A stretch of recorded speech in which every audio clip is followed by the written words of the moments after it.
Պարոն Գրիգորյան, ինչ խնդիրներ եք տեսնում առողջության ապահովագրության մեջ։ Անկեղծ ասած իմ տեսնելով չի, բժշկական հասարակությունը արդեն տևական ժամանակ է բազմաթիվ խնդիրներ է արձանագրում, սկսած տեխնիկական համակարգի խափանումներից եւ վերջացրած ի վերջո վարչատրության պակասով, որովհետեւ այն վարչատրությունը, որը նախատեսված է բուժաշխատողների համար, դա ծիծաղելի է, նույնիսկ ծիծաղելի է, չեմ ասում ամոթ է, ծիծաղելի է, որտեղ նման գումարներով նման պատասխանատվության տակ բուժաշխատողները չպետք է մտնեն, որովհետև ամբողջ աշխարհում բժշկի պատասխանատվությունից ավել պատասխանատվություն գոյություն չունի, հավանաբար երևի ինքնաթիռի բաները, օդաչուներն են, որ այդքան պատասխանատվություն են վերցնում։ Իսկ խնդիրները բազմազան են, սկսած պացիենտի օրենքով ամրագրված իրավունքների խախտումից եւ վերջացրած, ասենք, իրավական ակտերի մասին օրենքի խախտումով ընդունված օրենք է։ Խնդիրը ինչու՞մն է կայանում։ Մենք փորձագետական այս համայնքով հակված ենք, որ պետքա լինի ապահովագրություն եւ դա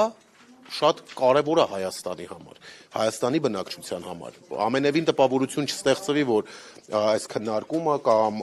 այդ գրառումները Facebook-ում, որոնք որ կան, իրանք ուղղված են նրան, որ համակարգը խափանվի։ Ոչ, իրանք ուղղված են նրան, որ համակարգը արդյունավետ գործի, որովհետև գլոբալ առումով մեր բնակչությունն է շահելու ամբողջ համակարգի գործունեությունից։ Ու պետքա որ համակարգը արդյունավետ լինի, ոչ թե դառնա բողոքի, ինչ որ ծիծաղի, տրոլինգի կամ ինչ որ նման բաների կեպի կենտրոն։ Իսկ խնդիրները վեր հանելուց հետո, պարոն Գրիգորյան, արդյոք դրանց լուծումները եւս առաջարկում եք։ Իհարկե լուծումները առաջարկում ենք, իհարկե մենք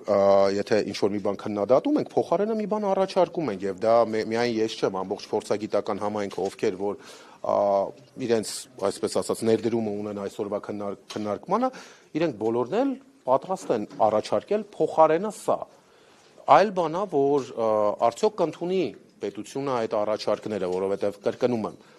առողջապահական համակարգը անհրաժեշտ է մեր բնակչությանը, բայց առողջապահական համակարգը պետք է լինի գործուն, պետք է հարցեր լուծի, ոչ թե նոր հարցեր առաջացնի։ Պարոն Գրիգորյան, ինչու փորձագիտական համայնքի կարծիքը ըստ էության նաև հաշվի չառան ապահովագրության ծրագրի մեկնարկի ժամանակ։ Երևի ավելի բարձր կրթական մակարդակ ունեն, ավելի շատ միջազգային փորձ ունեն, չգիտեմ, չեմ կարող պատասխանել իրենց փոխարեն, դա երևի հարցի ասեատերը ես էլ չեմ, ավելի ճիշտ կլինի պատկան մարմիններին հարցը ուղղվի, բայց այն, որ հաշվի չի առնվել փորձագիտական համայնքի բազմաթիվ քննադատությունները, խորհուրդները եւ այլն, դա փաստ է։ Նույնիսկ առհասարակ առողջապահության հետ կապ չունեցող կառույցներից,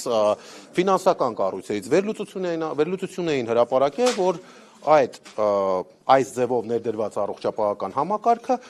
զուտ փակելու է շուկան, զուտ նպաստելու է բնական մոնոպոլիայի ձևավորմանը եւ դա ես չեմ ասում, դա ամբողջ աշխարհն է ասում, առհասարակ պետությունը որպես հիմնադրամի կառավարիչ, որպես ընկերության կառավարիչ, լավ կառավարիչ չի ու մոնոպոլիզացնել մի կառույցի մեջ դնել այդ ամենը ու տալ պետությանը կառավարման, ես օրինակ համակարծիք չեմ դրա հետ։ Պարոն Գրիգորյան, նախարարի խոսքով վիրաբույժները անհնար է, որ քիչ աշխատավարձ ստանան, չնայած նրանք ահազանգում են, որ ապահովագրության ներդրմամբ իրենց աշխատավարձը բավականին քչացել է, հիմա ո՞րն է պատկերը։ Բնականաբար քչացել է, ըստ իրենց հաշվարկի, բուժաշխատողի աշխատավարձը շեշտակի քչացել է։ Ինչ վերաբերվում է նախարարի խոսքին, ես չեմ ուզում մեկնաբանեմ նախարարի խոսքը, որովհետև գիտեք, խոսքը պետք է հիմք ունենա։ Խոսքը պետք է կոմպետենտ լինի, խոսքը պետք է այդ խոսքի տակը պետք է հաշվարկ դրած լինի, պետք է ինչ-որ միջազգային փորձ դրված լինի։ Հիմա եթե մենք խոսում ենք, որ X գումար տրամադրում են, այդ X գումարի 30%-ը գնում է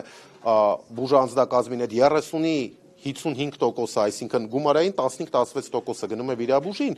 կներեք 100,000 դրամից 15,500 դրամ ստացող վիրաբուժը չի կարա որակյալ բուժօգնություն մատուցի։ Առաջի հերթին դա դեմոտիվացիա է, երկրորդ հերթին ոչ պետությունը, ոչ բժշկական կենտրոնների ղեկավարությունը չեն հոգում այն ծախսերը, որ այդ վիրաբուժը գնում է միջազգային շուկայում ինչ որ նոր բաներ ա տեսնում, այլ պրոֆեսորների մոտ վերապատրաստում է այդ գումարները, այդ վիրաբուժն է իր գրպանից ծախսում։ Եվ թող բարի լինեն գոնե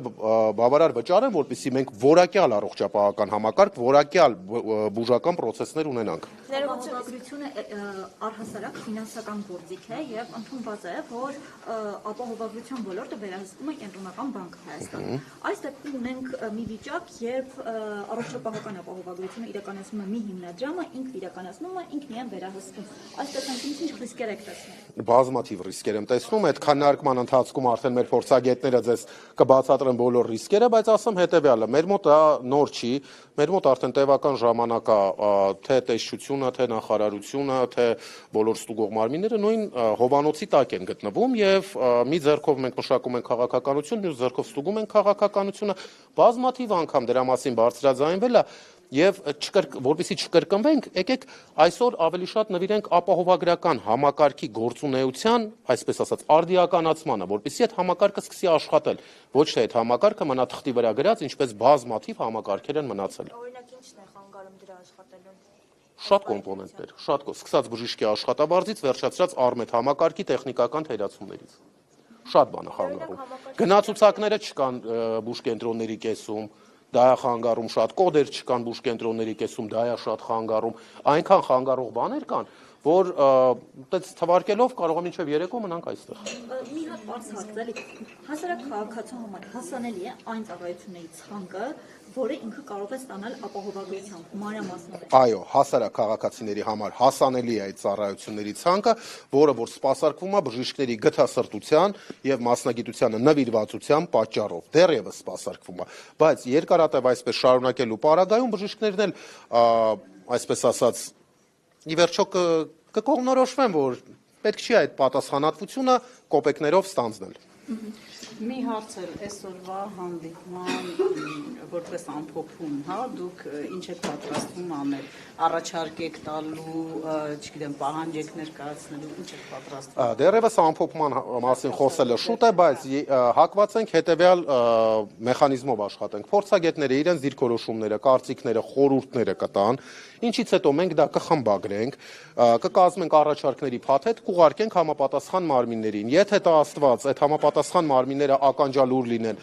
շտկեն այդ բացերը, մենք մեծ սիրով կսկսենք գովերքել առողջության ապահովագրության համակարգը։ Բայց եթե չշտկեն, լինելով բժշկական համայնքի ներկայացուցիչ, լինելով այս երկրում աշխատող ամենօրյա